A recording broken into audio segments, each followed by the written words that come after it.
Vamos iniciar essa série de conferências sobre a revolução cultural dentro da igreja.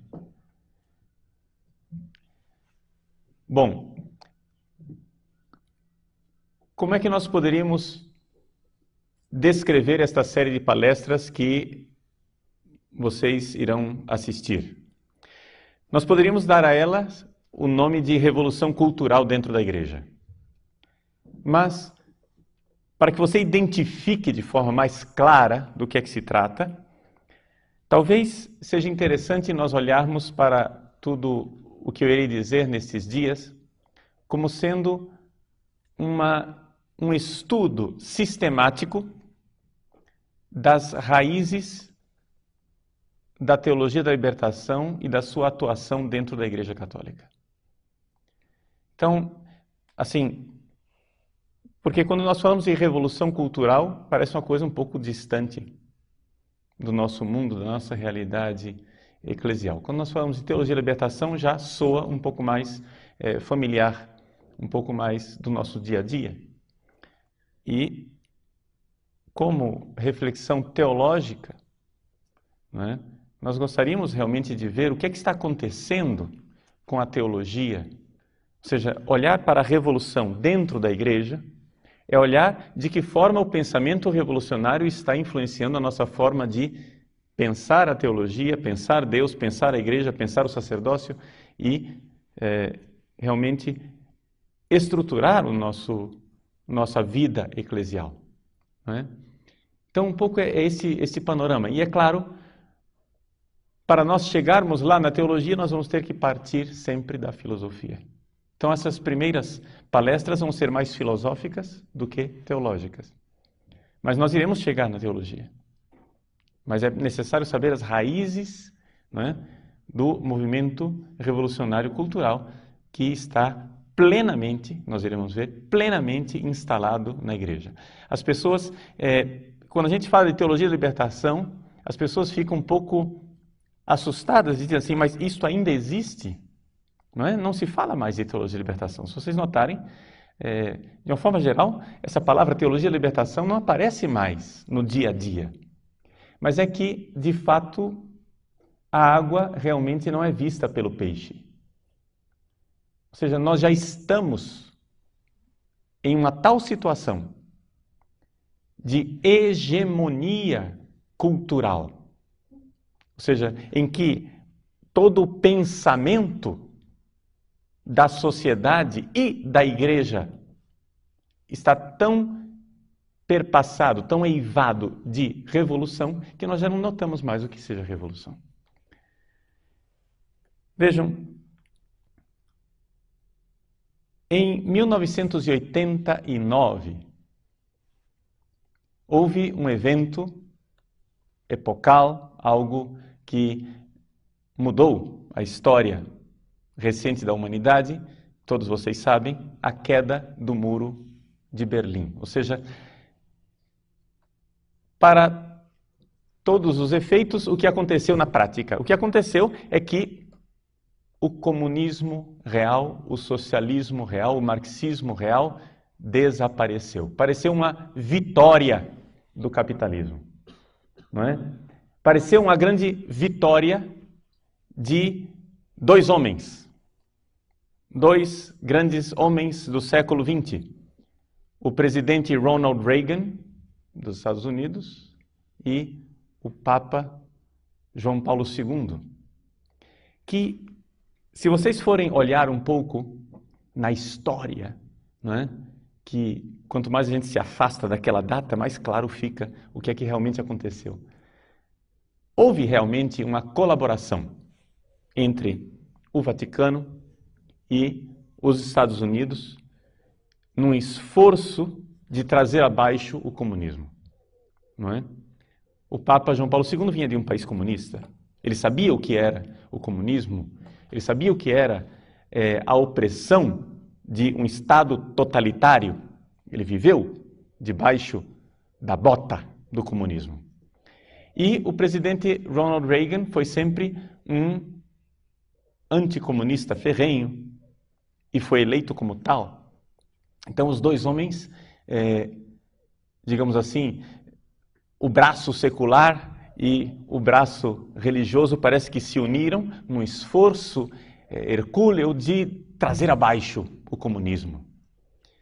Então, quando em 1987 o presidente Reagan, diante do portão de Brandemburgo, em Berlim, pronunciou um seu famosíssimo discurso, falando a respeito do secretário-geral do Partido Comunista, Gorbachev.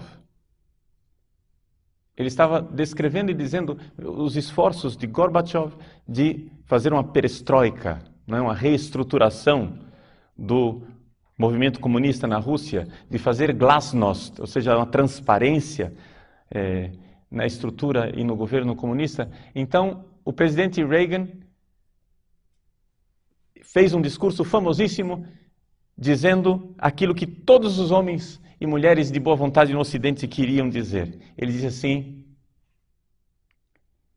Mr. Gorbachev, come here and open this gate.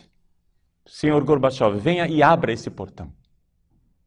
Bring down this wall. Derrube esse muro. E como que ouvindo esse discurso de Reagan, 2 anos depois o muro caiu. Parecia um grande triunfo do capitalismo, um grande triunfo, portanto, dos valores tradicionais do Ocidente, um grande triunfo da luta do Papa João Paulo II para fazer com que o comunismo caísse na sua terra e em outros lugares. Quando João Paulo II, porém, foi visitar Cuba, um jornalista perguntou a Fidel Castro como ele se sentia recebendo em Cuba o homem que havia causado a queda do comunismo. Fidel Castro respondeu candidamente, dizendo: eu não desprezaria assim Mikhail Gorbachev. Ou seja, quem derrubou o comunismo não foi Reagan, não foi o Papa João Paulo II. Quem derrubou o comunismo foi o próprio comunismo. E hoje, cada vez mais, isso se torna claro e evidente que a coisa foi de caso pensado. Existem expressões, existem manifestações do próprio Gorbachev anteriores à queda do Muro de Berlim, em que ele já dizia, e os próprios comunistas já previam, que seria necessário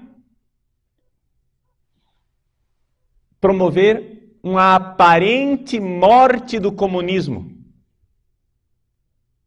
para que o espírito e o ideal comunista se alastrasse no Ocidente. Ou seja, os próprios comunistas compreendiam que havia uma espécie de queda de braço e que se as coisas continuassem daquela forma, o comunismo iria perder. Ou seja, havia uma guerra armamentista. Os Estados Unidos estavam vencendo a corrida armamentista. Ou seja, os Estados Unidos tinham armas muito mais potentes, tecnologicamente mais desenvolvidas e estavam numa situação muito melhor do que a União Soviética. Os Estados Unidos, dentro da Guerra Fria, estava vencendo a Guerra Fria. Estava vencendo a batalha militar. Mas os comunistas não estavam mais fixados numa batalha militar. Já há décadas que os comunistas já haviam percebido que o caminho não era o caminho militar, o caminho era o caminho cultural. Como é que surgiu isso? Como é que se deu esta passagem, esse triunfo de uma linha que originalmente parecia heterodoxa do comunismo? Ou seja, só para aqueles que não estão habituados, né, com a história recente do século XX, o que é que nós tínhamos? Vamos voltar, né, um pouco para o século XIX. Vamos começar, né, para que vocês saibam as raízes distantes, e aí vamos trazendo essa ideia para você acompanhar um pouco da história. Todo mundo já ouviu falar de Karl Marx. E qual é a ideia de Karl Marx? A ideia de Karl Marx é a seguinte. Vamos tentar resumir o marxismo em breves pinceladas. A sociedade que está aí é uma sociedade injusta que explora o trabalhador. O trabalhador, para Marx, ele chama com o nome de proletariado, os proletários. E é necessário que nós, através de um método revolucionário, e revolução para Marx, muito claramente é revolução armada, é necessário que através de uma revolução, nós, classe trabalhadora, tomemos posse do governo para implantar uma ditadura do proletariado. Através de uma luta de classes, o proletariado vai tomar posse, não é, dos meios de produção, do governo, etc. E então, quando os trabalhadores tomarem posse, eles implantarão uma ditadura, e esta ditadura será simplesmente uma ponte, uma passagem, um momento temporário para uma sociedade que no final será justa, sem classes e, no fim das contas, sem governo. Ou seja, o ideal de Marx é, em palavras pobres, implantar aqui na Terra um paraíso. Implantar aqui na Terra, aqui neste mundo, uma sociedade justa, perfeita. E como é que ele irá fazer isto? Pelo poder criativo do mal. Aqui é que está a perversão marxista na sua raiz mais absurda. Ou seja, Marx é somente o secretário. Satanás, na verdade, é Hegel. Entende? Marx é somente o porta-voz. A força criativa do mal, a força criativa do negativo. Faça o mal, produza o mal, destrua, disto virá algo bom. É esse o princípio hegeliano. Uma vez que você tem uma antítese forte deste conflito, desta luta de tese e de antítese, surgirá uma síntese superior. Esta luta será elevada. Na linguagem técnica hegeliana, será suprassumida, aufgehoben em alemão.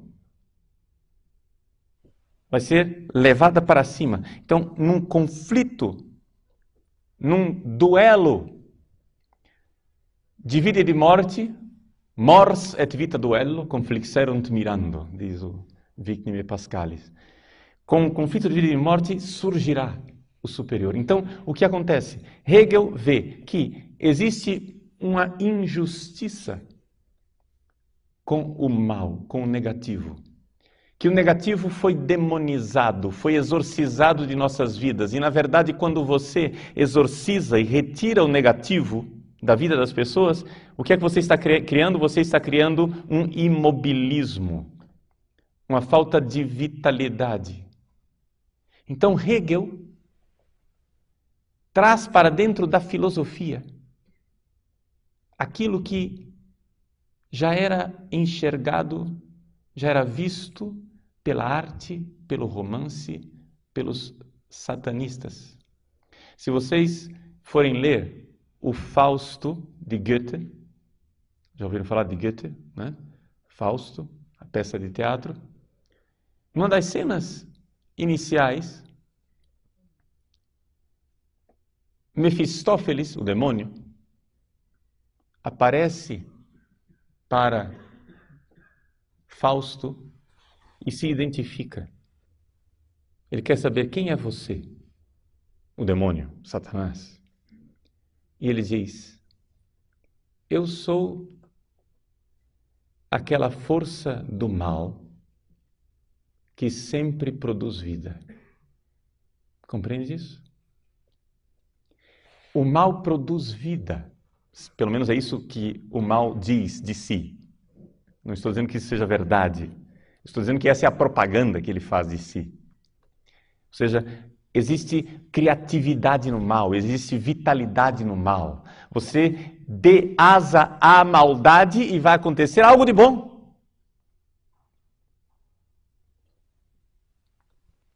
Hegel coloca isso na filosofia, na sua dialética. Marx leva isto à prática, à praxis. Marx passa da teoria hegeliana para a praxis. Uma praxis política em que matar, destruir, hostilizar a civilização, trazer abaixo a ordem, irá produzir uma ordem superior. Este é o princípio que vocês não devem se esquecer, porque ele governa a vida de muitos sacerdotes e, permitam-me dizer, até mesmo bispos dentro da Igreja Católica hoje. Não que eles tenham estudado isso, gente, porque isso daqui, deixa eu dizer para vocês, qual é a missão da vida do Padre Paulo Ricardo? É colocar notas de rodapé naquilo que todo mundo faz automaticamente sem saber de onde vem, entendeu? Eu só quero dizer para você o seguinte: ouvindo essa série de palestras, no final dessa série de palestras você vai ter uma decisão. Eu não vim aqui fazer sua cabeça. Depois dessa série de palestras você vai ter que decidir se você será um bom teólogo da libertação competente, sabendo todo o trabalho de destruição que você tem que fazer dentro da igreja, ou se você será um bom sacerdote fiel ao Papa, à tradição da igreja. Eu não vou fazer sua cabeça. Essas palestras você pode usá-las de duas formas diferentes. Você pode usá-las para o bem, sabendo a maldade que você deve evitar. Você pode usá-las também para o mal, sabendo que eu vou dar a você uma cartilha de como ser um bom marxista, um bom teólogo da libertação e como destruir a Igreja Católica. Vou ensinar as duas coisas. Entende? Você não está aqui para um padre fazer uma lavagem cerebral em você.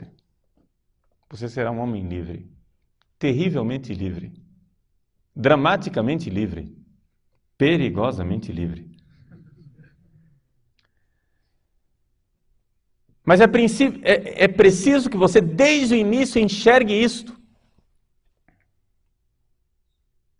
para que você saiba distinguir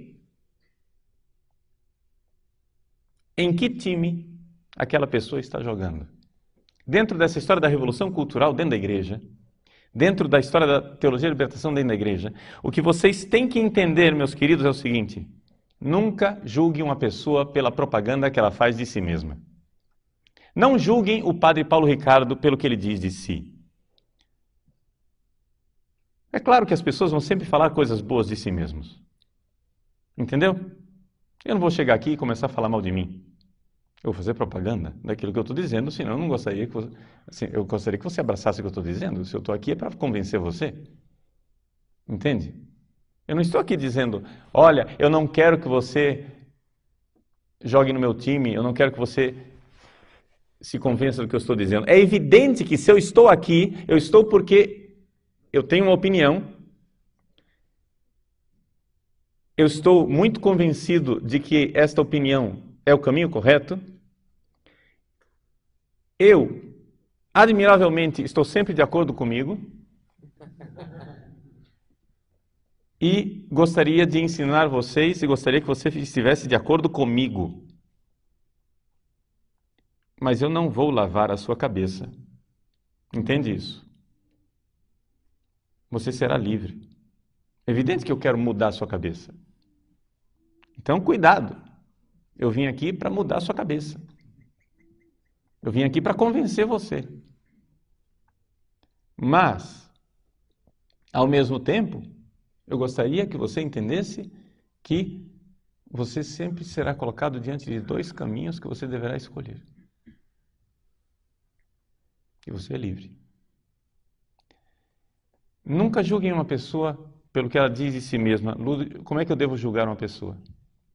Julgue uma pessoa olhando para o que é que ela combate. Esse é o verdadeiro julgamento. Se um sujeito chega aqui e diz, eu sou a favor dos pobres, eu gosto dos pobres, como é que você vai saber se essa pessoa é uma pessoa boa ou uma pessoa má? Também a Madre Teresa de Calcutá amava os pobres, mas ela não era da teologia da libertação. Também teólogos famosos e bispos famosos dizem que amam os pobres. Mas como é que eu vou julgar essa pessoa? Se você quer um critério para julgar, você olhe sempre para o que é que esta pessoa está combatendo, contra o que ela está lutando. Quando de repente você vê uma pessoa que diz, eu amo os pobres, eu amo a justiça social, eu amo tudo aquilo que é o Evangelho, o Reino de Deus, Jesus, etc. e tal, tudo bem. Até agora ele disse o que ele ama. Isso não significa nada, porque isso pode ser mera propaganda. O que você tem que perguntar é o que é que essa pessoa está combatendo. Quando essa pessoa começa a combater tudo que nós temos de sagrado, quando ela combate a liturgia que está no missal, quando ela é contra a disciplina que está no Código de Direito Canônico, e quando ela destrói a doutrina que está no Catecismo da Igreja Católica, você começa a ver que o gato se esconde atrás da cortina, mas sempre deixa o rabo de fora. Compreendem a coisa? Porque como é que pode ser uma pessoa tão boa, que ama as coisas de Jesus, mas quando na sua diocese ou na sua paróquia fazem uma missa de zumbi, trazendo a mãe de santo para o altar, oferecendo pipoca, charuto e pinga, fazendo danças de candomblé na frente do altar. E essa pessoa não combate isso, muito pelo contrário. Você chega e diz, escuta, pelo amor de Deus, vamos acabar com isso. Olha que escândalo, escândalo, essa missa profanou a Eucaristia, isso foi uma profanação da Eucaristia. Diz, não, nós temos que ser tolerantes, é diversidade cultural, nós temos que ter inculturação. E aí, tão logo, um padrezinho jovem, de batina preta, decide, muito singelamente, celebrar uma missa de Pio V para um grupelho de fiéis, 5, 6 fiéis, nada mais do que isso. Esta pessoa desaba contra este pobre sacerdote, como se ele estivesse cometendo um crime de lesa majestade. E como se estivesse fazendo a maior profanação eucarística da história da igreja.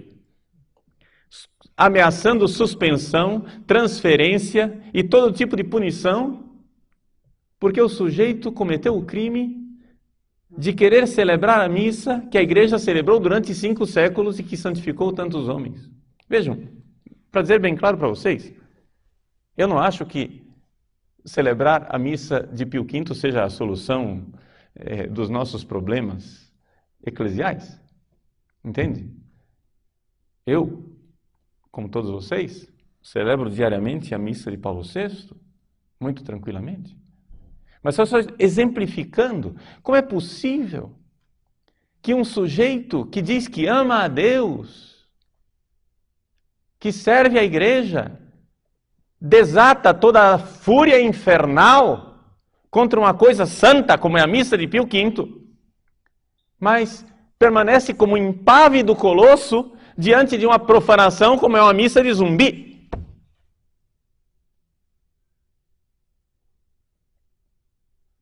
Não compre o produto pela propaganda. Leia a bula. Veja os efeitos colaterais. Compreendem?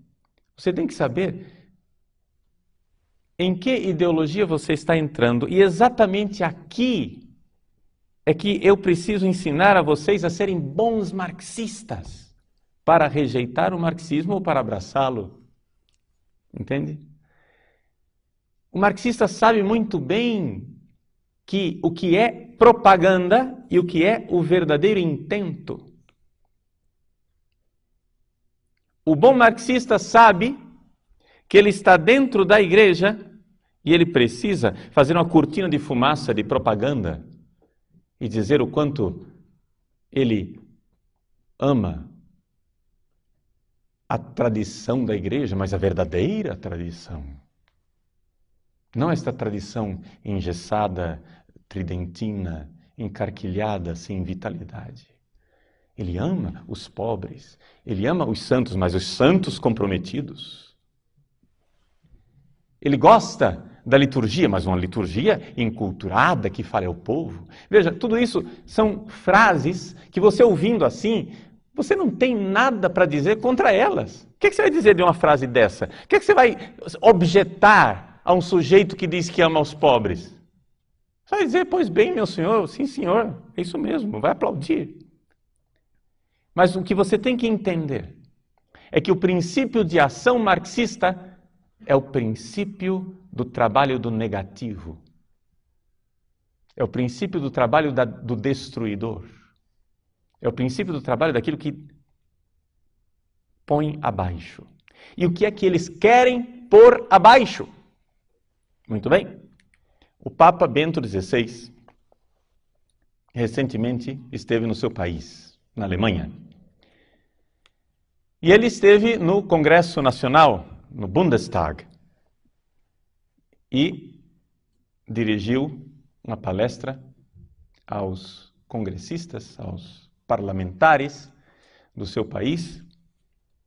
Aliás, palestra na qual ele foi efusivamente, longamente aplaudido. Você pode ver o vídeo, está à disposição no site do Vaticano, dia 22 de setembro, viagem apostólica à Alemanha.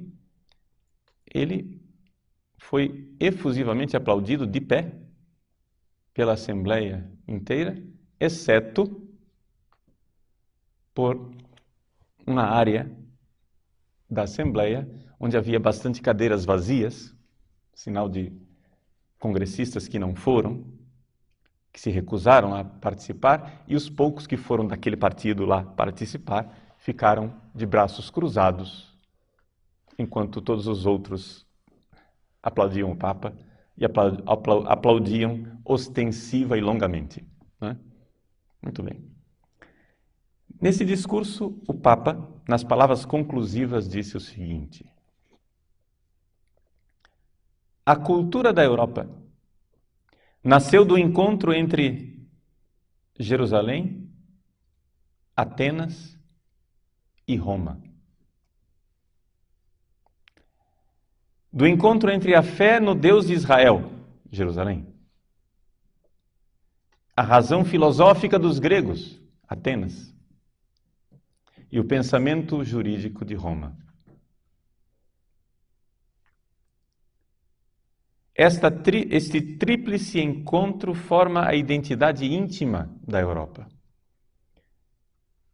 Na consciência da responsabilidade do homem diante de Deus e no reconhecimento de sua dignidade inviolável do homem, de cada homem, este encontro fixou critérios do direito, cuja defesa é nossa tarefa neste momento histórico.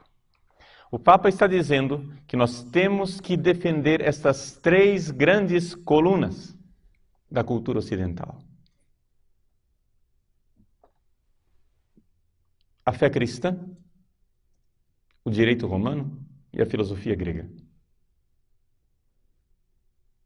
Por quê? Porque existe um movimento revolucionário que quer trazer abaixo estas três colunas. E, aliás, não quer trazer abaixo, está derrubando estas três colunas. Ou seja, as três colunas já estão no chão, em frangalhos. E nós o que precisamos fazer é reerguê-las. Então aqui está o grande conflito, a grande batalha cultural, a grande guerra cultural. Esta guerra cultural que se expressa na destruição destas três colunas básicas da cultura ocidental. Ou seja, do legado de Jerusalém, de Atenas e de Roma. O Papa professa publicamente de que lado ele está. Nós iremos nesses dias estudar quem é o outro lado. Ou seja, quem são as pessoas que, ao contrário do Papa, que quer preservar a herança cultural de Jerusalém, de Atenas e de Roma, quem são as pessoas que querem destruir e por que querem destruir? Porque é importante isso, meus senhores. Vocês têm que saber por que é que vocês apanham, entende?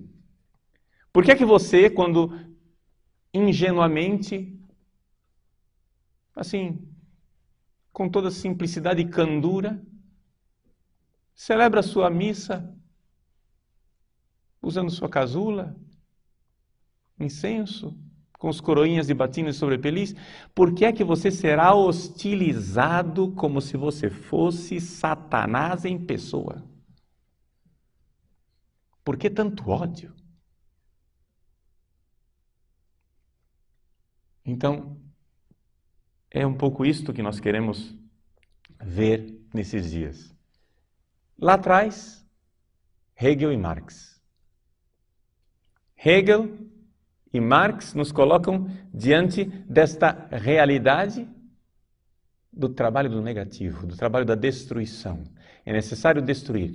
Hegel quer, através do trabalho do negativo, do trabalho da destruição, trazer abaixo uma ordem e um sistema que ele diz está oprimindo o trabalhador, está oprimindo o proletário.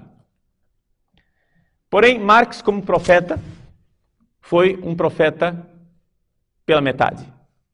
Por quê? Porque ele profetizava o futuro de uma sociedade justa, sem classes, aliás, sem governo, perfeita, o paraíso aqui na Terra. Só que ele previa que isto iria acontecer através de uma revolta dos trabalhadores. Nota de rodapé, diga-se de passagem que ele sabia perfeitamente que isso não era verdade. Ele, inclusive, falsificou os dados das pesquisas. Ele vivia na Inglaterra, foi fazer pesquisas a respeito da situação dos trabalhadores a partir dos dados dos Blue Books do governo britânico, e ele, falsificando os números, disse, vejam, a situação dos trabalhadores é insuportável, eles irão explodir numa revolta. Ele sabia perfeitamente que as coisas não eram do jeito que ele estava pintando. Marx é, além de pseudo-profeta, é um mentiroso e um sujeito intelectualmente desonesto. Tá? E não há dúvida nenhuma nisso. Agora, ele previa que então os trabalhadores iriam sofrer tanto debaixo da pressão dos capitalistas, dos burgueses, que a panela de pressão iria estourar. E os trabalhadores iriam se unir contra os capitalistas opressores. O manifesto comunista termina assim: trabalhadores do mundo, univos, vereint euch, univos. Os trabalhadores, Marx previa que a pressão contra os proletários seria tão grande que os trabalhadores da França iriam se unir com os trabalhadores da Alemanha, com os trabalhadores da Inglaterra, com os trabalhadores da Itália, e eles iriam se unir contra a classe capitalista e impor a ditadura do proletariado. Problema, isso não aconteceu. Marx morreu e não viu a profecia vir abaixo, ou seja, não se realizar. Ele previu uma grande guerra, a guerra que ele chamava de Guerra Pan-Europeia. Essa Guerra Pan-Europeia, de fato, aconteceu, foi a Primeira Guerra Mundial. Todo mundo previa um pouco que haveria essa guerra. O próprio Papa São Pio X, quando ele morreu, há 100 anos atrás, ele morreu e dizia continuamente: verrà il guerrone. A guerra enorme, a guerra grande acontecerá. Verrà il guerrone.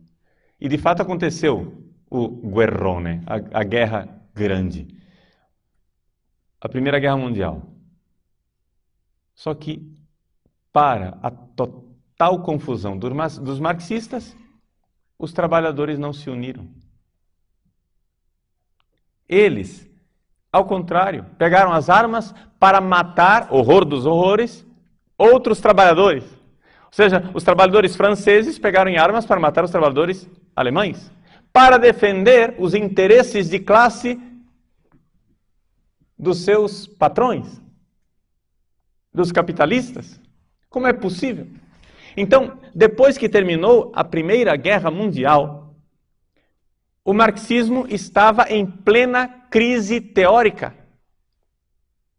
Como era possível que os trabalhadores estivessem tão alienados? Como era possível que os trabalhadores, que deveriam ter, conforme a análise de Marx, uma consciência de classe e defender os direitos da sua classe, como era possível que eles agora pegassem armas para matar outros trabalhadores e defender os interesses dos seus patrões? Quem foi que alienou os trabalhadores dessa forma? Essa é a grande pergunta. Um pouco da resposta o próprio Marx já havia identificado. Quando ele diz aquela famosa frase de que a religião é o ópio do povo. Já ouviram essa frase vocês, né? A religião, o ópio do povo, quer dizer o quê? Você está sofrendo. Os métodos anestésicos da época não eram muito eficazes. O ópio foi uma grande descoberta. Então, descobriram o ópio enquanto possibilidade de fazer com que a pessoa fugisse do sofrimento, da dor. E começaram a fugir do sofrimento e da dor existencial, se drogando. Pois bem, Marx disse: a religião é o ópio do povo. O ópio é muito caro, o povo não tem dinheiro para comprar ópio, então você vai à igreja, reza o terço. Os padres prometem ao povo o paraíso, e então as pessoas irão sonhar com o paraíso. Se você aqui nessa terra está lascado, se você está aqui nessa terra numa situação triste, se você, como trabalhador, é oprimido, vilipendiado e maltratado pela ambição do capital, não tem problema, reze o terço e espere o paraíso no céu. Marx já havia entendido que havia um fator cultural que alienava o povo. Mas isso não havia sido elaborado de forma adequada, teoricamente. E nós tivemos que esperar o início do século XX para ver esta elaboração feita por dois filósofos que, independentes um do outro, conseguiram elaborar isso de alguma forma mais sistemática. Esses dois filósofos são um filósofo húngaro, Georg Lukács, a respeito do qual nós falaremos muito pouco, e um outro filósofo italiano chamado Antonio Gramsci. Esse sim falaremos bem mais, porque a filosofia de Gramsci é realmente aquilo que nós podemos dizer, é a filosofia vencedora. É aquilo que todo mundo hoje em dia acha que é a solução. Claro que Gramsci é aperfeiçoado, porque as coisas não pararam com Gramsci. Mas do que é que nós estamos falando aqui? Nós estamos falando do fato de que quando terminou a Primeira Guerra Mundial, estava estabelecida uma grande crise teórica no marxismo. A crise teórica consistia no seguinte: por que é que os trabalhadores pegaram em armas para defender os benditos dos patrões quando, na teoria marxista, eles estão oprimidos pelos patrões e iriam se revoltar contra o patrão? Por que é que eles não defenderam os seus interesses de classe? Quem os alienou? Ora, Gramsci, na sua filosofia, descobriu que havia 3 pilares, 3 colunas que precisavam vir abaixo. As 3 colunas a respeito das quais o Papa Bento XVI falou no parlamento da Alemanha. A religião cristã e judaica, ou, para aquilo que interessava a Gramsci, a ética judaico-cristã, a filosofia grega e o direito romano. Para Gramsci e para os marxistas, chamados marxistas culturais, essas 3 realidades são uma espécie de poção mágica venenosa que aliena as pessoas e que impede os trabalhadores de lutarem de forma revolucionária. Vejam, só para vocês não perderem o fio da meada, Gramsci, ele era marxista e ele, durante a década de 20, esteve na União Soviética. A União Soviética era um Estado que estava sendo implantado naquele momento. Vocês sabem que os bolcheviques vieram ao poder em outubro de 1917. Na década de 20, Lenin, no início da década de 20, Lenin estava estabelecendo as bases do Estado soviético. Mas Gramsci estava lá na Rússia, na União Soviética, quando então Lenin morreu. Quando Lenin morreu, Stalin tomou as rédeas do partido e começou a fazer um expurgo, uma limpeza geral, e começou a mandar matar todos os dissidentes do Partido Comunista, entre os quais, vocês sabem muito bem, viria a morrer depois o Trotsky, né? Seria morto, ou seja, ninguém matou mais comunista na história da humanidade que os próprios comunistas, tá? Para vocês entenderem isso. Comunista é um sujeito que não aceita muita dissidência. Eles se unem enquanto estão lutando. Quando eles chegam ao poder, começam a eliminar os adversários internos do partido.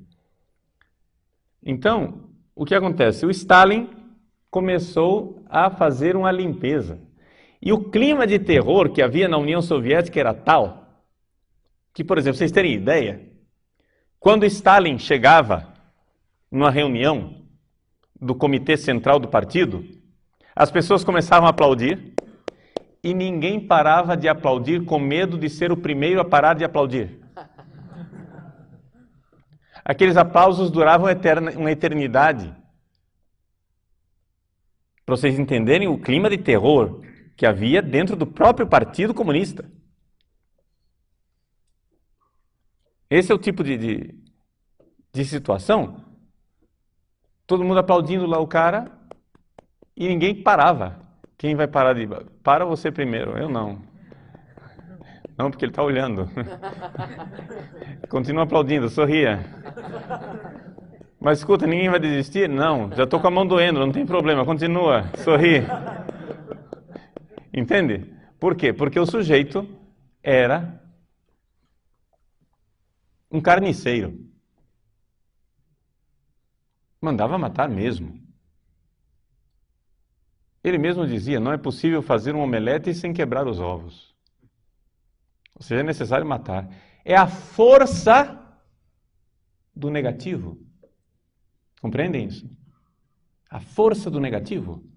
Destrua, odeie, ponha abaixo, surgirá o paraíso. Vejam que existe algo de satânico nesse tipo de pensamento. Odeie e virá o bem.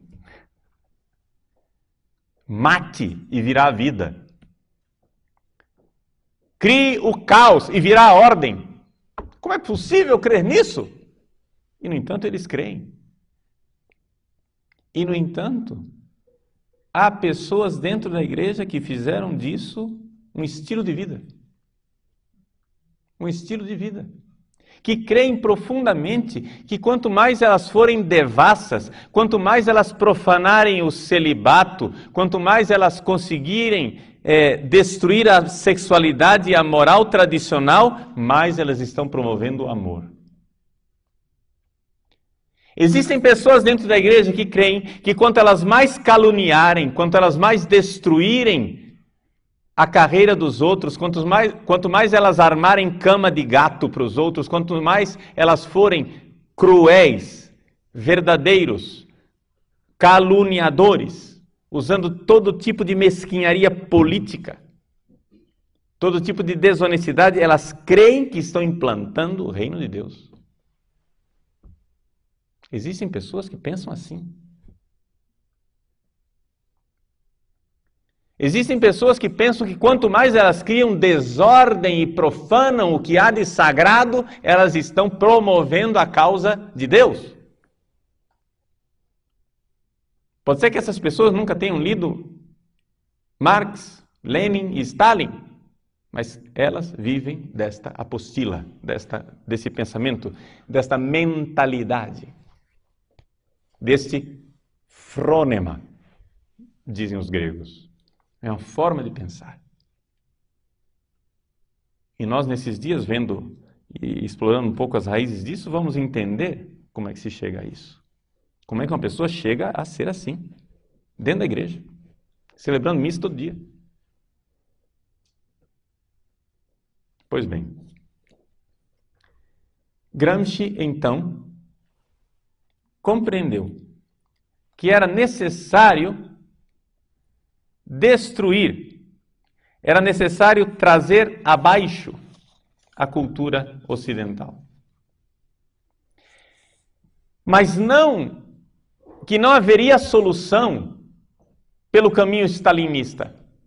Gramsci abominava o regime de força e de terror que Stalin havia implantado. Gramsci acreditava o seguinte, que a cultura europeia, com aquelas 3 colunas, a ética judaico-cristã, a filosofia grega e o direito romano, precisava ser implodida. Mas implodida como? Lentamente, anonimamente, gradualmente. Então, gente, essas coisas, na técnica gramsciana, nada pode ser ostensivo. Tudo deve ser disfarçado. Você deve subministrar o veneno ao paciente e ele deve tomar aquilo todos os dias espontaneamente, achando que é remédio. Compreende? Você deve dourar a pílula. Você tem que apresentar para a pessoa o veneno que irá matá-la, como se aquilo fosse o medicamento de sua salvação. Você precisa destruir a cultura em nome da dignidade do homem.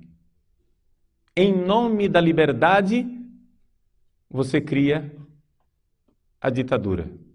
Em nome da dignidade do homem, você cria a destruição. Em nome dos direitos humanos, você cerceia os direitos. E é isso que é o caminho gramsciano. É o caminho onde, e aqui é importante isso para vocês desde o início, existe uma propaganda e existe uma realidade. Uma coisa é o que o marxismo cultural alardeia, outra coisa é o que ele realmente faz. Vou dar um exemplo, só para a gente não ficar na teoria, e com esse exemplo concluo essa primeira palestra. A união homossexual, o casamento gay. Como é que se passa num congresso uma lei aprovando o casamento gay? Como é que você faz com que juristas e juízes do Supremo Tribunal Federal assinem uma sentença reconhecendo a união gay como um direito? Como é que você consegue que estes senhores, que teoricamente estudaram, são alfabetizados, né? Pelo menos a gente supõe que um ministro do Supremo Tribunal Federal não seja um analfabeto. É só suposição até que se prove o contrário. Que eles sabem ler a Constituição Federal, ora bolas carambolas, e na Constituição está escrito o que é família, que família é constituída por homem e por mulher. Como é que ele agora pega e rasga a Constituição e interpreta que família pode ser 2 homens? Em nome da dignidade. Nós não podemos oprimir os homossexuais. Eles têm direitos. Você é preconceituoso? Você não tem vergonha? Essas pessoas não têm culpa de serem homossexuais. Você prega o Deus da caridade, da tolerância, do amor, da fraternidade universal e depois quer excluir estes irmãozinhos? Mas que raça de padre você é? Esta é a propaganda. Mas o que é que eles querem obter com isso? Eles querem obter a destruição da família. Porque para o pensamento marxista, a família é um valor burguês, é uma desgraça que deve ser destruída. Todo marxista odeia que exista uma família. Por quê? Porque a instituição familiar é uma instituição baseada em 2 coisas que precisam ser destruídas. Primeiro, a propriedade privada. Família significa que eu passo os meus bens para os meus herdeiros. Eu vou perpetuando a existência da propriedade privada. Segunda tragédia da família. Família significa uma opressão patriarcal em que o macho é superior à fêmea. O homem é mais do que a mulher. Não há igualdade. E uma terceira coisa para acrescentar, a família, a instituição familiar perpetua a ética sexual burguesa da qual nós precisamos nos livrar. Então, quando você coloca no mesmo nível de dignidade um casal de homossexuais que claramente estão violando a ética burguesa cristã. Quando eu digo ética burguesa, vocês, nota de rodapé, leem moral judaico-cristã, que é a nossa, tá? Ética burguesa, semo nós, tá? É nós no pedaço. Ok? Então, 2 homens juntos estão violando a ética burguesa.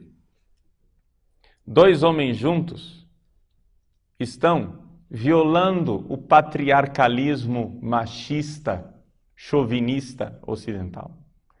2 homens juntos estão violando a perpetuação da transmissão da propriedade privada, porque, não sei se vocês já notaram, homens não produzem filhos.